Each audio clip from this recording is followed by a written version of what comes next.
Welcome to the newspaper review here on Top TV. My name is William Sabule, and this is where we bring you the headlines across newspapers around Nigeria, and we get to discuss these headlines here on the program. Do well to be a part of this by dropping your comments and your reactions on the comment section. Would love to hear what you think about these headlines. And with me here on the program is Victor Sioku. You're welcome. Thank you, sir. Yes, and together we're going to go through the headlines just as we await your input as regards the discussions we'll be having shortly. So let's not waste any time. Let's see what the papers look like for today, the 11th of May 2023. We'll begin with this day newspaper, a very big paper of repute. We'll start with the headlines here. It says Dangote NNPC can become Africa's Saudi Aramco with right decisions.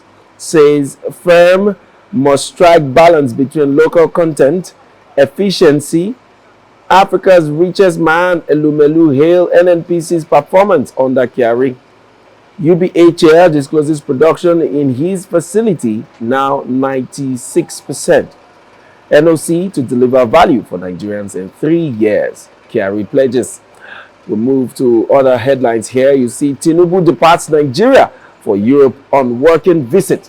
That story is on page 25 of this day newspaper. We also see here respite as court bars NBC from imposing fines on broadcast stations. Nullifies 2019 5 million naira fines on 45 stations. You find that story on page 14 of this day newspaper. We'll move on to the main headline here on this day. It says Akeredolu APC zoning of NAS leadership skewed, unjust, targeted against some zones, individuals. Aspirants threatened 2015 scenario may come into play. We are betrayed. Zoning formula won't stand. Washe insists. Attempts to foist leadership will be resisted. Northern Group warns. We are making effort to pacify aggrieved contestants. Abbas hints. All right. Do well to pick up a copy of this day newspaper to get all the story we just read to you. But let's speak on this one, the story about Tinubu leaving Nigeria for a working visit. Well, when I saw that headline, I was a bit in wonder. I was like, is he traveling on a working visit as president-elect when he's not yet the president? Or is he on a working visit based on his own personal business that he's handling? Because I hear from some of the details that he has gone to woo investors. So, is he already working as the president when not inaugurated yet? Or what do you think is going on with that visit? My own part is if they are really sincere about it, if he has gone there for a work visit, it's a right step in the right direction because Nigeria needs all the help it can get at the moment. Okay, and but the issues here is that due to we already are clouded with the fact that his health might not be 100%. When he makes such trip, the reactions comes that he has gone to seek medical help. Okay, and it's really making rounds. And what also prompted that the reactions again is that the president on his own came in the open to say that okay, he's going to extend his trip. Mind you, he has not been in the country. He's going to extend his trip by a week because he wants to go and see his dentist. It's a serious thing right here, and it's very unfortunate that our leaders don't really regard us. They don't, because you ask the question. See, you have used up the resources in this country to fix up, in quotes, fix up hospitals. Even in Aso Rock, you've spent so much billions of naira, if not no billions of naira, trying to fix up the clinic. Are you telling me that, in fact, the government, especially the presidency, they've more like slapped on our professionals here in Nigeria? Just begin to wonder, traveling because of a dentist? How crazy can that be? The kind of wastage, and you ask the question, who is paying for all these bills? Of course. It is you and I. Taxpayers' money. It is our money, for crying out loud. And nobody's saying anything about it. Yeah. So, going back to the Tinubu's case, yes, he has made the trip. But now he's still bringing out those will I say images of, oh, maybe he has gone to seek medical help. Is that what we're going to face in the next 8 years? Of course. You ask. So I wish him well if he's going out there to for business trip. Just like we saw P2B before the election. Of course, he went to Egypt, he went to some other countries to get ideas, to get rally people around. We need so much help that we can right here in the country. And mind you, okay, look at what is happening to our manufacturing industry. The investment has really gone so down. We need that leadership that can prepare people to come and invest in Nigeria. Sure. Be it in tourism, be it in infrastructure, in development, be it in manufacturing, be it in the oil and gas industry. We need a whole lot of investment to come into Nigeria. That's interesting. Yeah, we need all of that, and it looks like the president-elect is already doing something about how his government will run. I perceive that, yes, president-elect wants to really hit the ground running based off of the way he has already started building his cabinet and some of the body language we're seeing. It's clear that immediately after inauguration, work begins for him and his team.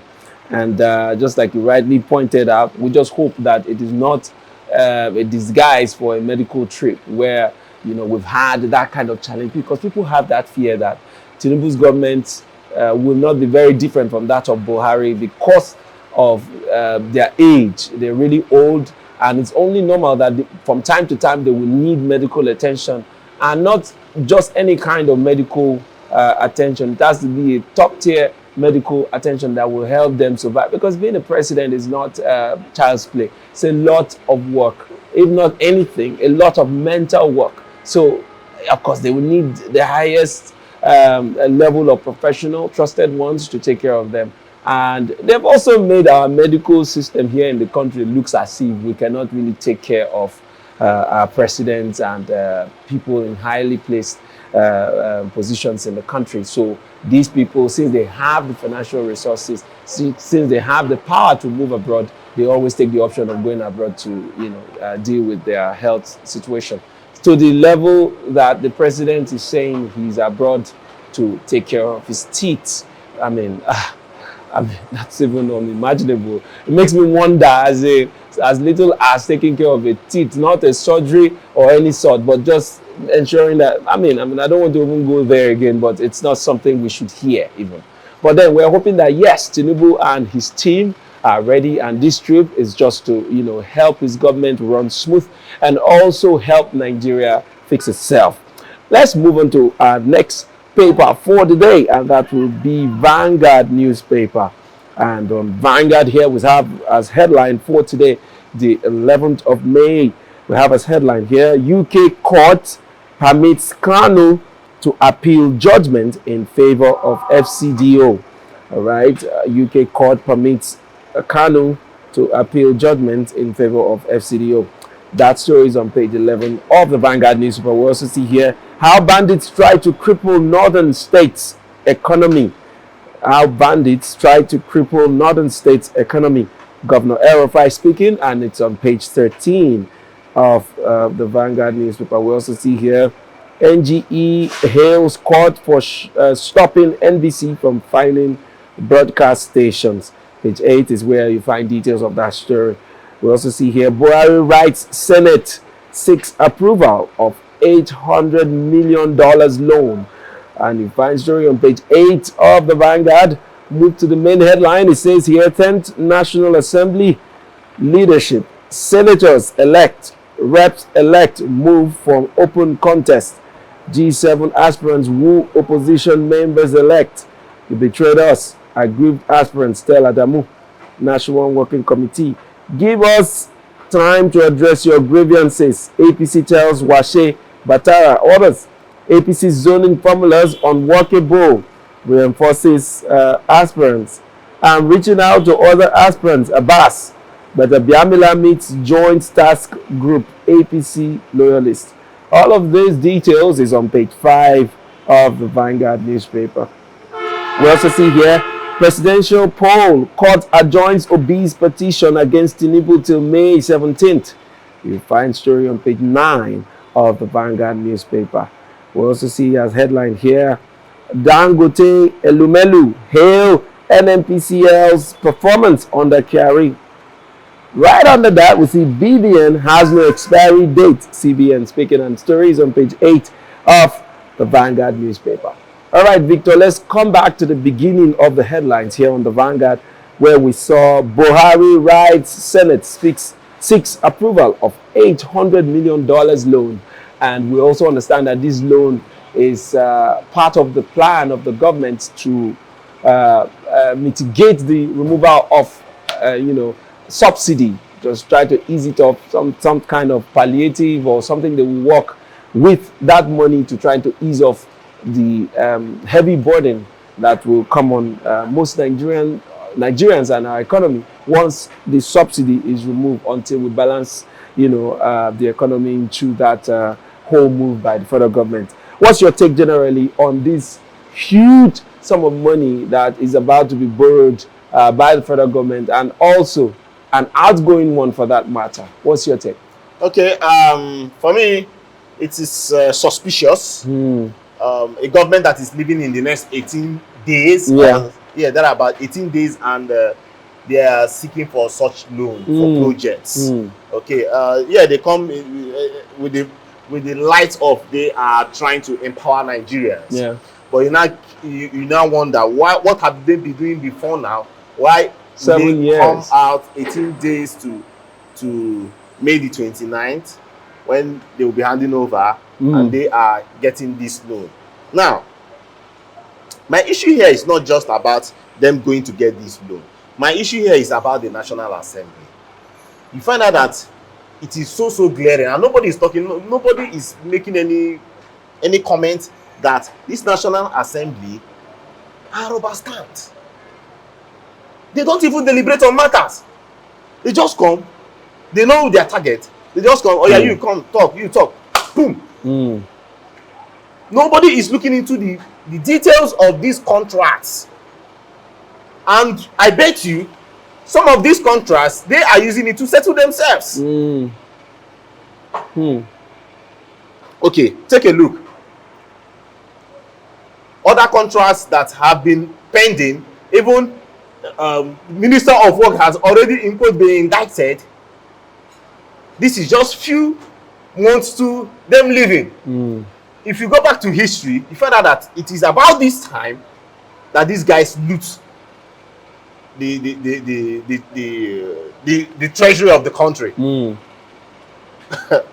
I bet you it will be on paper. You will see it. Many of the state governors are already planning how they will launch and pack their loot and leave. Sure. Same thing for the federal. So you begin to wonder, the government of Buhari that is fighting corruption, they should go and check how many persons have they been able to prosecute beyond reasonable doubt in this cycle of 8 years that they've been on ground. So it's a very sad tale. It is. It's a sad tale. Why am I saying this too? Because they came out also to make it known that CEO, yes, we know that it is few days to hand over, but we are making this for Nigerians. We are trying to make sure that before we leave, that all our promises will be on ground, will be in fruition rather. Then you will start politicians. So my worry here is not just only about this project, whether they are clean, but the question now is the loan itself. How are we going to pay back these loans? Mind you, it is you and I that will pay back these loans.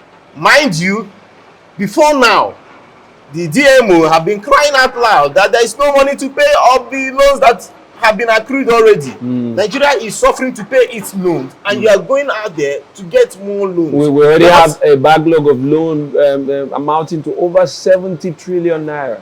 A lot. We have not even finished talking about the 21 trillion that has been approved. The loan of 21 trillion naira has been approved. We are also now talking about 800 million. What are these people out? What do they want to do? What is it that they are using these just few days to their handover to pack up these loans, knowing that already we have been choked already with loans, and you are going to gather these loans. You are not, you did not even make out initiate as in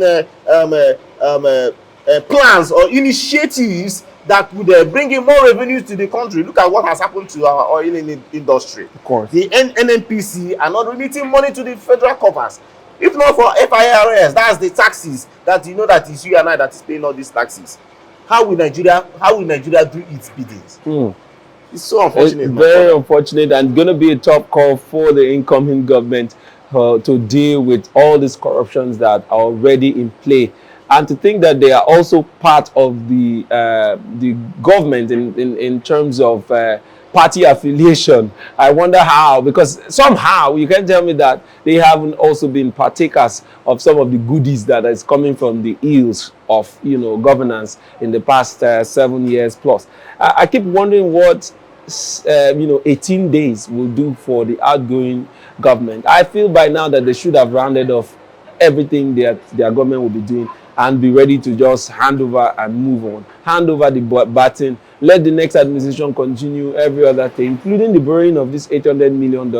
It should, if it was coming from the newly appointed government, Nigerians won't wonder so much, because of course we have a lot and with a good time frame too to work with this money. But now 18 days and you're borrowing this money to do what? And whatever project you want to handle, be it palliatives for the removal of subsidy or whatever, 18 days is not enough. We already understand that the removal of subsidy will not be done by this government anymore. It's been handed over or pushed on to the next government. So why don't you allow the incoming government to strategize a means of handling the removal of subsidy, instead of borrowing $800 million to say you want to do a project or whatever the case is. Now we are watching closely what the Senate will do if they will approve the borrowing of this loan. That will clearly make our points show that yes, they are also hand in glove with this government in terms of corruption. But then if they say, oh, I don't think we need this at this time, let's have the new government decide what they need, and then we understand that they are truly working. But for now, they shall act as though they are rubber stamped, and we're watching closely. All right, we're going to take a short break now. Once we come back, we're going to take our last paper for the day. Don't go anywhere. You stay tuned. We'll be right back. Hey there. Are you looking to record your videos, do your voiceovers, and take your professional pictures? Look no further. With our state-of-the-art newsroom, photography, kitchen for our food content creators, and exclusive children's studio, we certainly can deliver the best studio experience. Our carefully designed studio space can bring your diverse creative content ideas to life. We aim to consistently serve value to our customers far and wide. Come, let Tharv Media give life to your dreams. Tharv Media, a slice of infotainment. All right, you're welcome back from that break. Thank you so much for staying with us here on the News Super Review. My name is William Sabule, and Victor and I will be going through the headlines, and we're hoping that you will drop your comments and the reactions also on the comment section, because we always want to hear from you anytime we come up with these headlines. Let's take our last paper for today, and it will be the Guardian newspaper. And on the Guardian here, we have as headline, it says, National Assembly leadership, more cracks as APC House divides against itself.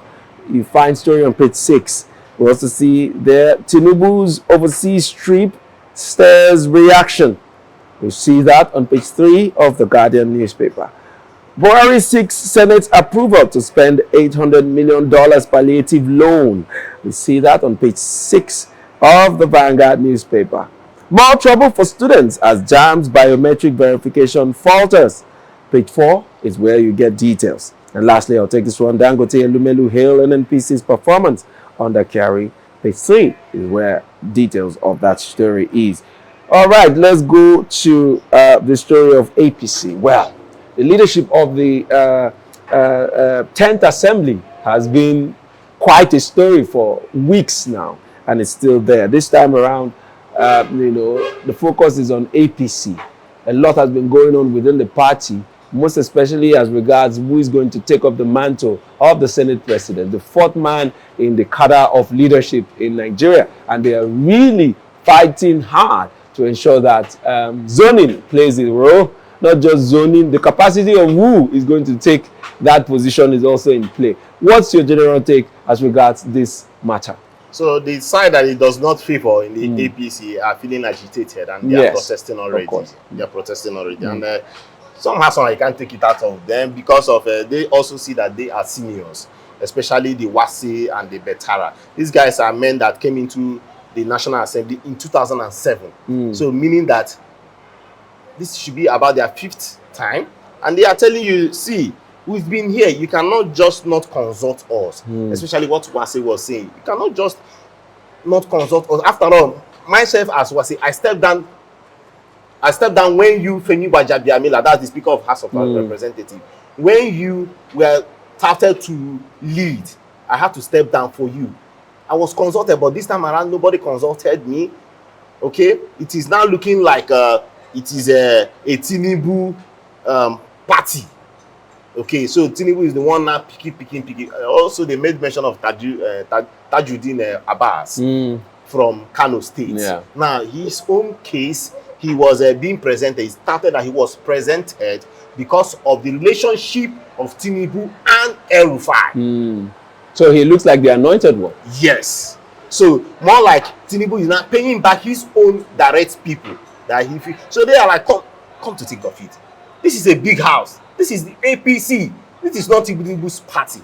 This is the big APC. So you need to consult everybody. So what are they now trying to say now is, see, if we don't handle this very well, they went to meet, I mean, the affected ones or the disgruntled ones, they went to meet the chairman of the party yesterday to tell him, see, if you don't want what happened in 2015 during the times of what's his name from Kwara State, his name, the doctor Saraki during the days of Saraki, that if they don't want such actions to happen, mind you, what happened during Saraki, they brought out this zoning thing, the names that they want to for people to come out and vote, and what happened?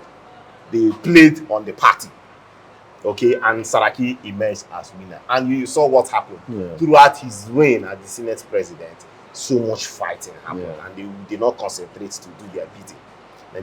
Nigerians wasted their money paying those people back in those days because they were not concentrating. They were fighting and fighting all through their time. Now, he is saying that he does not want such thing to happen this time around. And if you check very well, we also don't want a rubber-stamped House of National Assembly. True. Reason, we have seen what has happened in this ninth assembly. Are we saying that in the 10th assembly we want a repetition of what has happened? My brother, it will be too much on the country. We want a house that can deliberate issues. We want a house that can look into issues and pull out the right options for the country.